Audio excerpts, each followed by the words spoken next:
Pengamalan Pancasila. Nah, di sini sudah tergambar ya bahwa pengamalan Pancasila itu terbagi menjadi dua.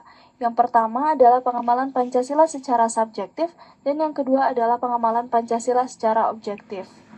Pengamalan Pancasila secara subjektif artinya pengamalan ini dikembalikan kepada pandangan atau perasaan individu.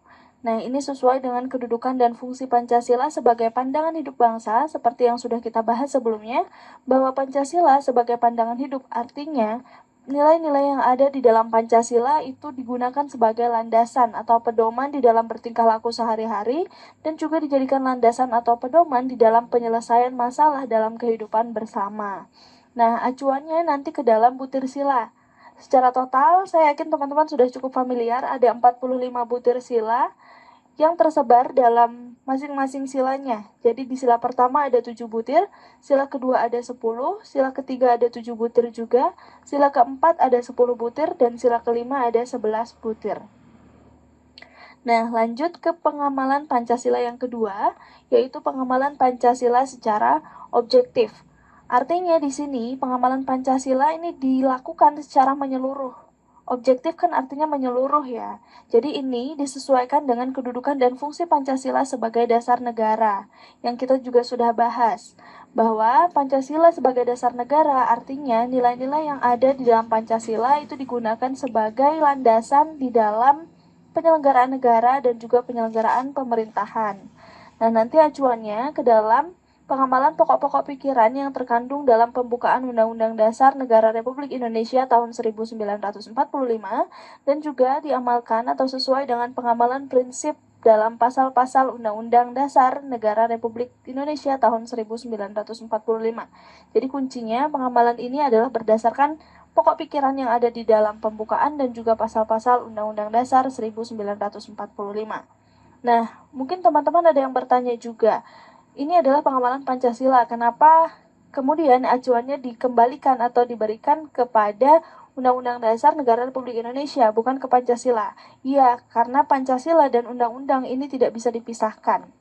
Jadi Pancasila dan undang-undang memiliki hubungan yang sangat pokok atau yang sangat penting, di mana Pancasila itu termaktub atau tercantum di dalam pembukaan undang-undang itu sendiri. Seperti itu. Nah, kita mulai dari pengamalan subjektif. Tadi pengamalan yang pertama, yaitu pengamalan Pancasila sesuai dengan kedudukan dan fungsinya sebagai pandangan hidup bangsa. Ini nanti ada 45 butir, yang butirnya akan kita bedah satu per satu. Kita mulai dari sila yang pertama. Nah, sila pertama, ketuhanan yang Maha Esa. Maka butir-butirnya ini pasti berkaitan dengan nilai ketuhanan. Boleh kita lihat satu persatu, dimulai dari butir yang pertama. Bangsa Indonesia menyatakan kepercayaannya dan ketakwaannya kepada Tuhan Yang Maha Esa. Artinya percaya dan takwa. Siapa yang percaya dan takwa? Bangsa Indonesia. Kita sebagai bangsa. Ya, jadi di sini menunjukkan bahwa bangsa Indonesia adalah bangsa yang bertuhan, yang percaya dan takwa kepada Tuhannya. Nah, butir kedua, manusia Indonesia percaya dan takwa kepada Tuhan Yang Maha Esa sesuai dengan agama dan kepercayaannya masing-masing menurut dasar kemanusiaan yang adil dan beradab. Nah, ini kan sama ya, kata kuncinya adalah percaya dan takwa. Bedanya, kalau butir satu itu kita berperan sebagai bangsa Indonesia, bersatu sebagai bangsa. Sedangkan di butir kedua, peran kita adalah sebagai manusia Indonesia, jadi sebagai individu. Nah, jadi butir 1 dan 2 ini memperlihatkan bahwa kita sebagai bangsa Indonesia dan juga sebagai manusia Indonesia itu percaya dan takwa kepada Tuhan Yang Maha Esa. Kemudian butir yang ketiga, mengembangkan sikap menghormati dan bekerja sama antar pemeluk agama dengan penganut kepercayaan yang berbeda-beda terhadap Tuhan Yang Maha Esa. Jadi antar umat beragama ya, sudah lintas agama itu kita harus saling hormat, menghormati, dan juga bekerja sama. Poin keempat, membina kerukunan hidup di antara sesama umat beragama dan kepercayaan terhadap Tuhan Yang Maha Esa. Ini juga sama, di antara umat beragama, lintas agama kita harus rukun. Kemudian yang poin kelima, agama dan kepercayaan terhadap Tuhan Yang Maha Esa adalah masalah yang menyangkut hubungan pribadi manusia dengan Tuhan Yang Maha Esa. Jadi kita tidak boleh ikut campur ya, ini adalah hubungan pribadi, masalah pribadi antara hubungan manusia dengan Tuhannya. Kemudian yang keenam, mengembangkan sikap saling hormat menghormati kebebasan menjalankan ibadah sesuai dengan agama dan kepercayaannya masing-masing. Oke, kebebasan beribadah, kita harus menghormati itu. Kemudian yang ketujuh, tidak memaksakan suatu agama dan kepercayaan terhadap Tuhan Yang Maha Esa kepada orang lain. Oke, tidak boleh memaksakan agama ya. Kaitannya tadi dengan agama dan Tuhan, sila pertama. Clear? Kita lanjut ke sila yang kedua. Sila yang kedua, kemanusiaan yang adil dan beradab. Kita coba lihat butirnya satu persatu, hubungannya nanti kemana kita akan bisa lihat. Butir pertama, mengakui dan memperlakukan manusia sesuai dengan harkat dan martabatnya sebagai makhluk Tuhan Yang Maha Esa. Jadi, kita harus mengakui dan memperlakukan manusia ini sesuai dengan harkat dan martabatnya sebagai makhluk Tuhan. Kita sama, kita manusia, kita makhluk Tuhan Yang Maha Esa. Kemudian yang kedua, mengakui persamaan derajat, persamaan hak dan kewajiban asasi setiap manusia, tanpa membedakan. Nah ini, suku, keturunan, agama, kepercayaan, jenis kelamin, kedudukan sosial, warna kulit, dan sebagainya. Dan identitas-identitas lain yang dibawanya. Kemudian yang ketiga, mengembangkan sikap saling mencintai sesama manusia. Yang keempat, saling tenggang rasa dan tepa selera. Yang kelima, mengembangkan sikap tidak semena-mena terhadap orang lain, berarti tidak boleh semena-mena. Yang keenam, menjunjung tinggi nilai kemanusiaan. Oke, yang ketujuh, gemar melakukan kegiatan kemanusiaan. Yang kedelapan, berani membela kebenaran dan keadilan. Yang kesembilan, bangsa Indonesia merasa dirinya sebagai bagian dari seluruh umat manusia. Kesepuluh, mengembangkan sikap hormat menghormati dan bekerja sama dengan bangsa lain. Nah ini. Di sila kedua ini arahnya adalah ke kemanusiaan atau hak asasi manusia. Oke, atau HAM. Lanjut, sila ketiga dengan bunyi Persatuan Indonesia. Ada 7 butir secara total, kita akan lihat dari butir yang pertama. Mampu menempatkan persatuan, kesatuan, serta kepentingan dan keselamatan bangsa dan negara sebagai kepentingan bersama di atas kepentingan pribadi dan golongan. Jadi kepentingan bangsa dan negara ini adalah kepentingan bersama, bukan kepentingan individu lagi, dan posisinya itu adalah di atas kepentingan pribadi dan kepentingan golongan. Butir kedua, sanggup dan rela berkorban untuk kepentingan bangsa dan negara apabila diperlukan. Oke, rela berkorban untuk negara. Yang ketiga, mengembangkan rasa cinta kepada tanah air dan bangsa, cinta tanah air. Yang keempat, mengembangkan rasa kebanggaan dan kebangsaan dengan bertanah air Indonesia. Jadi kita harus bangga berbangsa dan bertanah air Indonesia. Yang kelima, memelihara ketertiban dunia yang berdasarkan kemerdekaan, perdamaian abadi, dan keadilan sosial. Yang keenam, mengembangkan persatuan Indonesia dengan dasar atau atas dasar Bhinneka Tunggal Ika. Oke, yang ketujuh, memajukan pergaulan demi persatuan dan kesatuan bangsa. Lanjut, sila keempat, kerakyatan yang dipimpin oleh hikmat kebijaksanaan dalam permusyawaratan perwakilan. Ada 10 butir, lumayan ya, kita coba lihat dari butir yang pertama. Sebagai warga negara dan warga masyarakat, setiap manusia mempunyai kedudukan, hak, dan kewajiban yang sama. Manusia Indonesia ya. Jadi kita menempatkan diri nih sebagai warga negara dan juga warga masyarakat. Dengan kedudukan atau dengan peran tersebut, kita mempunyai hak dan kewajiban yang sama. Kemudian, butir kedua, tidak boleh memaksakan kehendak kepada orang lain. Butir ketiga, mengutamakan musyawarah dalam mengambil keputusan untuk kepentingan bersama. Butir keempat, musyawarah untuk mencapai mufakat diliputi oleh semangat kekeluargaan. Tadi nilai-nilai musyawarah ya, semangatnya semangat apa? Kekeluargaan. Kemudian yang kelima, menghormati dan menjunjung tinggi setiap keputusan yang dicapai sebagai hasil musyawarah. Yang keenam, dengan itikat baik dan rasa tanggung jawab, menerima dan melaksanakan hasil keputusan musyawarah. Jadi kita harus menerima dan melaksanakan hasil keputusan musyawarah itu dengan itikat baik dan rasa tanggung jawab. Jadi tidak boleh tidak menerima atau tidak boleh tidak menghargai keputusan bersama atau keputusan dari musyawarah itu. Yang ketujuh, di dalam musyawarah diutamakan kepentingan bersama di atas kepentingan pribadi atau golongan. Yang kedelapan, musyawarah dilakukan dengan akal sehat sesuai dengan hati nurani yang luhur. Butir 9, Keputusan yang diambil harus dapat dipertanggungjawabkan secara moral kepada Tuhan Yang Maha Esa, menjunjung tinggi harkat dan martabat manusia, nilai-nilai kebenaran dan keadilan, serta mengutamakan persatuan dan kesatuan demi kepentingan bersama. Jadi keputusan yang dimaksud adalah keputusan hasil musyawarah ya. Kemudian butir terakhir, memberikan kepercayaan kepada wakil-wakil yang dipercaya untuk melaksanakan permusyawaratan. Jadi ini wakil rakyat ya, representatif. Lanjut ke sila yang kelima. Sila kelima, keadilan sosial bagi seluruh rakyat Indonesia. Ada 11 butir di sini, kita mulai dari butir yang pertama, mengembangkan perbuatan yang luhur, yang mencerminkan sikap dan suasana kekeluargaan dan kegotong royongan. Nah, ini dalam kehidupan masyarakat. Kemudian di poin kedua, mengembangkan sikap adil terhadap sesama. Yang ketiga, menjaga keseimbangan antara hak dan kewajiban. Yang keempat, menghormati hak orang lain. Yang kelima, suka memberi pertolongan kepada orang lain agar dapat berdiri sendiri. Kata kuncinya ya. Kemudian yang keenam, tidak menggunakan hak milik untuk usaha-usaha yang bersifat pemerasan terhadap orang lain. Yang ketujuh, tidak menggunakan hak milik juga untuk hal-hal yang bersifat pemborosan, nah ini, dan gaya hidup mewah. Yang kedelapan, tidak menggunakan hak milik untuk hal yang bertentangan dengan atau yang merugikan kepentingan umum. Jadi hal-hal yang merugikan kepentingan umum, baik itu berkaitan dengan kebijakan ataupun wewenang yang kita miliki ya, karena hak ini, jadi itu merupakan pelanggaran sila yang kelima. Kemudian yang kesembilan, butir 9, suka bekerja keras. Yang ke-10, menghargai hasil karya orang lain yang bermanfaat bagi kemajuan dan kesejahteraan bersama. Dan yang terakhir, melakukan kegiatan dalam rangka mewujudkan kemajuan yang merata dan membahas 45 butir sila yang tersebar ke dalam sila pertama sampai dengan sila kelima. Sekarang kita akan coba gambarkan atau menggali lagi kata kunci dari masing-masing sila tersebut. Kita mulai dari sila yang pertama, yaitu sila ketuhanan yang Maha Esa. Bunyi sila ini didasarkan dengan rumusan yang ada pada Piagam Jakarta yang sudah dirubah, bukan pada rumusan yang awal, ya.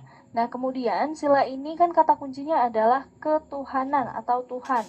Maka, tadi juga sudah tergambarkan bahwa butir-butir di dalam sila pertama ini menjelaskan hubungan manusia dengan Tuhannya, bahwa kita harus percaya dan takwa kepada Tuhan yang Maha Esa. Kemudian sila ini juga menjelaskan atau menggambarkan bagaimana hubungan kita dengan sesama manusia yang berbeda agama. Bagaimana kita harus menjaga kerukunan, menghargai agamanya, dan sebagainya. Selanjutnya, sila yang kedua, kemanusiaan yang adil dan beradab. Nah, kata kuncinya dalam sila ini adalah kemanusiaan, bukan adilnya. Karena kita sering tertukar juga ya antara adil di sila kedua dan adil di sila kelima. Padahal di sila kedua itu yang menjadi kata kunci adalah humanity, human right, hak asasi manusia. Bagaimana kita memperlakukan manusia karena harkat dan martabat kita di mata Tuhan itu sama. Kemudian bagaimana kita memperlakukan manusia juga tanpa membedakan suku, ras, agama, dan identitas-identitas lain yang melekat pada dirinya. Seperti itu. Hubungan manusia dengan manusia lain secara individu. Nah, kemudian di sila yang ketiga, bagaimana kita bersatu di dalam aspek-aspek kehidupan, baik itu aspek ekonomi, budaya, dan sebagainya. Kita bersatu sebagai bangsa, mengutamakan kepentingan bangsa dan negara di atas kepentingan pribadi dan golongan. Kemudian sila ini juga menggambarkan nasionalisme atau cinta tanah air dan juga rela berkorban demi bangsa. Nah, sila yang keempat, kerakyatan yang dipimpin oleh hikmat kebijaksanaan dalam permusyawaratan perwakilan. Nah, yang menjadi kata kunci dari sila ini adalah permusyawaratan. Tadi musyawarah. Banyak sekali butir-butir yang menjelaskan tentang musyawarah, hasil keputusan bersama untuk mencapai mufakat dan sebagainya. Kemudian di sini juga ada kata kunci perwakilan, yaitu representatif atau wakil rakyat, baik itu MPR, DPR, dan DPD, di butir terakhir tadi ya. Kemudian di sila yang kelima, keadilan sosial bagi seluruh rakyat Indonesia. Kata kunci dari sila ini adalah adilnya, social justice. Bagaimana kita hidup dengan keseimbangan antara hak dan kewajiban, tidak menggunakan hak atau wewenang untuk kepentingan pribadi yang kemudian merugikan orang lain dan sebagainya. Jadi ini kata kunci untuk pengamalan Pancasila secara subjektif. Lanjut Ini adalah keyword soal biasanya yang sering muncul. Untuk sila pertama, biasanya ini menyangkut hubungan manusia dengan Tuhan. Kalau sudah membawa ini biasanya ada di sila pertama. Kemudian untuk sila kedua, kata kuncinya adalah manusia, kemanusiaan, kebenaran, dan keadilan, kecuali mengembangkan sikap adil terhadap sesama, ini ada di sila yang kelima. Kemudian untuk di sila yang ketiga, kata kuncinya biasanya ada persatuan, kesatuan, kemudian bangsa dan negara, karena tadi ya, kita rela berkorban terhadap bangsa dan negara, kemudian mengutamakan kepentingan negara di atas kepentingan pribadi. Tanah air, ini maksudnya cinta terhadap tanah air, dan ada bineka, bineka tunggal ika, persatuan, itu biasanya ada di sila ketiga. Untuk sila yang keempat, kata kuncinya adalah musyawarah. Ada masyarakat, kemudian keputusan bersama, dan memaksakan kehendak. Boleh ditambah lagi di sini ada wakil rakyat ya. Itu biasanya juga ada di sila yang keempat. Kemudian untuk sila yang kelima, keywordsnya biasanya mengembangkan sikap adil terhadap sesama. Kemudian hak milik, tadi jangan sampai kita menggunakan hak milik dan kemudian merugikan hak orang lain atau merugikan orang lain secara umum dan sebagainya. Nah, ini kenapa kita harus ingat mengenai hak dan kewajiban itu ada di sila yang kelima? Karena sila kelima ini lambangnya adalah padi dan kapas, di mana kita harus menjaga keseimbangan antara hak dan juga kewajiban. Seperti itu. Oke, ini adalah contoh dari pelanggaran sila. Jadi saya coba mengangkat satu kasus agar teman-teman bisa melihat kasus ini dari perspektif yang lebih luas. Kenapa? Karena kita seringkali terjebak dalam satu kotak yang sempit. Artinya ketika diberikan satu kasus, contoh penyalahgunaan narkoba, kemudian teman-teman melihat contoh soal ini di sumber A. Nah, ketika soal ini mengarahkan jawabannya ke pelanggaran sila pertama, teman-teman biasanya akan langsung menyimpulkan, oh penyalahgunaan narkoba itu melanggar sila pertama. Kemudian ketika dihadapkan dengan soal yang lain dan jawabannya adalah pelanggaran sila yang kedua, maka teman-teman akan langsung bingung, langsung goyah. Loh, kemarin di soal yang ini kok pelanggaran sila yang pertama, kok sekarang berbeda? Loh, kok jawaban yang kemarin dan yang sekarang berbeda gitu. Nanti yang disalahkan soalnya, padahal memang konteks soalnya berbeda. Nah, di sini saya akan coba memperlihatkan konteks yang lebih luas bahwa penyalahgunaan narkoba ini bisa saja melanggar sila pertama sampai dengan sila yang kelima. Bagaimana detailnya? Kita lihat satu persatu. Nah, sila yang pertama, ketuhanan yang Maha Esa. Tadi juga sudah dijelaskan butirnya yang ada 7 itu. Nah, agama manapun yang diakui di Indonesia itu pasti melarang penyalahgunaan narkoba. Tidak ada agama yang menghalalkan penyalahgunaan narkoba. Itu satu. Yang kedua, tidak melibatkan Tuhan. Maksudnya apa? Orang-orang yang sudah mengonsumsi narkoba di dalam kehidupannya itu biasanya mereka lari dari masalah. Mereka menghadapi suatu masalah dan tidak kembali kepada Tuhan, tidak melibatkan Tuhan dalam penyelesaian masalahnya. Sehingga dua konteks ini menggambarkan pelanggaran sila pertama karena tadi di butirnya sudah dijelaskan bahwa kita baik sebagai bangsa maupun sebagai individu dalam artian masyarakat Indonesia itu harus percaya dan takwa kepada Tuhan Yang Maha Esa. Ketika kita percaya kepada Tuhan Yang Maha Esa, artinya kita harus melaksanakan perintahnya dan menjauhi larangannya.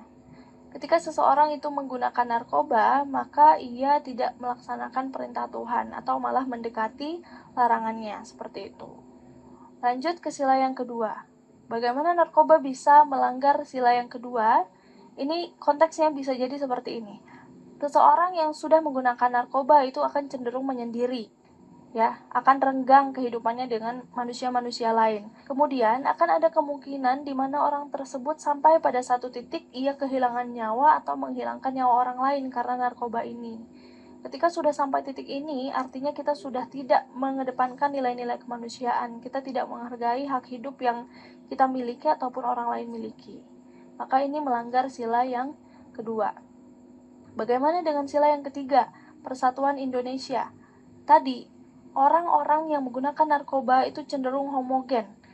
Ya, mereka walaupun berkumpul itu akan berkumpul dengan orang-orang yang menggunakan narkoba, dengan sesama penggunanya. Nah, akhirnya akan muncul dua golongan, golongan pengguna narkoba dan juga yang tidak menggunakan narkoba. Ini akan memicu adanya perpecahan. Kemudian konteks yang kedua bisa jadi ketika penggunaan narkoba itu sudah masif, menyerang generasi-generasi muda Indonesia, maka generasi kita juga akan rusak. Ketika generasi rusak, tidak ada calon pemimpin yang baik, tidak ada yang memikirkan negara kita, maka akan hilanglah otomatis rasa cinta tanah air. Otomatis ini melanggar sila yang ketiga. Selanjutnya, penyalahgunaan narkoba yang melanggar sila keempat. Konteksnya bisa jadi seperti ini. Jadi, pengedar narkoba itu memaksakan kehendaknya agar orang lain membeli atau mengonsumsi narkoba. Sedangkan di butir sila keempat sudah dijelaskan bahwa kita tidak boleh memaksakan kehendak. Nah, kemudian di sila yang kelima, keadilan sosial bagi seluruh rakyat Indonesia ini bisa juga dilanggar karena narkoba. Karena apa? Mafia narkoba, baik itu pengedar ataupun pengonsumsi narkoba, ini merupakan ancaman dari masyarakat secara luas, ancaman kesejahteraan masyarakat atau keadilan sosial. Seperti itu. Jadi dapat kita simpulkan bahwa penyalahgunaan narkoba ini bisa melanggar sila pertama, kedua, ketiga, keempat, ataupun kelima, tergantung dengan konteks yang diberikan di soal.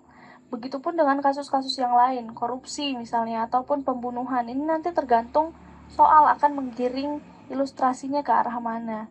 Akan meminta teman-teman untuk menjawab pilihan yang mana. Seperti itu ya.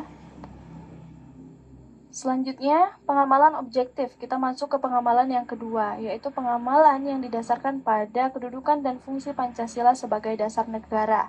Artinya, Pancasila digunakan sebagai landasan dalam penyelenggaraan negara dan juga penyelenggaraan pemerintahan. Bagaimana pengamalannya? Ini terbagi menjadi dua, tadi sudah saya jelaskan. Pengamalan yang pertama adalah pengamalan pokok pikiran pembukaan Undang-Undang Dasar Negara Republik Indonesia tahun 1945. Ada 4 pokok pikiran di sini. Yang pertama adalah negara persatuan dengan bunyi, negara melindungi segenap bangsa Indonesia dan seluruh tumpah darah Indonesia. Nah, pokok pikiran ini tercantum di dalam pembukaan Undang-Undang Dasar Negara Republik Indonesia alinea keempat. Di sini diperjelas bahwa negara itu menginginkan persatuan, mengatasi segala paham golongan dan juga mengatasi segala paham perorangan. Di sini juga negara dan rakyat Indonesia mengutamakan kepentingan negara dan rakyat di atas kepentingan pribadi ataupun kepentingan golongan. Ini sesuai dengan butir sila ketiga juga. Nah, kemudian pokok pikiran yang kedua, negara mewujudkan keadilan sosial. Ini sesuai dengan sila yang kelima. Pokok pikirannya adalah negara bertujuan mewujudkan keadilan sosial bagi seluruh rakyat dalam rangka mewujudkan Indonesia yang merdeka, bersatu, berdaulat, adil, dan makmur. Nah, di sini artinya negara berkewajiban memajukan kesejahteraan umum, mencerdaskan kehidupan bangsa, dan ikut melaksanakan ketertiban dunia yang berdasarkan kemerdekaan, perdamaian abadi, dan keadilan sosial bagi seluruh rakyat Indonesia. Pokok pikiran yang keempat adalah negara berkedaulatan rakyat berdasarkan atas kerakyatan dalam permusyawaratan perwakilan. Nah, ini artinya adalah demokrasi Pancasila, yaitu berkedaulatan rakyat dengan sistem pemerintahan demokrasi. Sama dengan pokok pikiran yang lain, bahwa pokok pikiran negara yang berkedaulatan rakyat ini didasarkan pada sila yang keempat, atau merupakan perwujudan dari sila yang keempat, yaitu kerakyatan yang dipimpin oleh hikmat kebijaksanaan dalam permusyawaratan perwakilan. Terakhir, pokok pikiran yang keempat adalah negara berketuhanan atas dasar kemanusiaan. Jadi ini, berketuhanan atas dasar kemanusiaan. Jadi merupakan perwujudan dari sila yang pertama dan juga yang kedua. Pokok pikirannya, negara berdasarkan ketuhanan yang Maha Esa menurut dasar kemanusiaan yang adil dan beradab. Artinya bahwa negara kita, negara Indonesia adalah negara yang bertuhan yang Maha Esa dan menjunjung tinggi semua agama dan juga kepercayaan. Di sini juga dijelaskan bahwa Indonesia itu selaras kehidupan beragama dan bernegaranya. Lanjut ke pengamalan Pancasila secara objektif yang bagian 2. Kalau bagian pertama tadi kan berdasarkan pokok pikiran yang ada pada pembukaan Undang-Undang Dasar. Nah, sekarang bagian 2-nya adalah pengamalan yang didasarkan pada prinsip yang ada dalam pasal Undang-Undang Dasar 1945. Kita mulai dari poin yang pertama. Negara Kesatuan Republik Indonesia atau NKRI. Nah, ini sudah dijelaskan di dalam pasal 1 ayat 1 ya, bahwa negara Indonesia ialah negara kesatuan yang berbentuk republik. Kemudian, poin kedua, hak asasi dan kewajiban asasi manusia yang berdasarkan Pancasila. Ini sudah dijelaskan dari pasal 27, kemudian ada di pasal 28A sampai dengan 28C.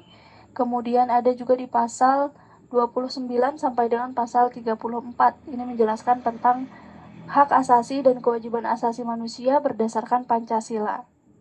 Kemudian, yang ketiga, sistem politik, kesamaan kedudukan di mata hukum dan pemerintahan. Ini ada di pasal 27 ayat 1.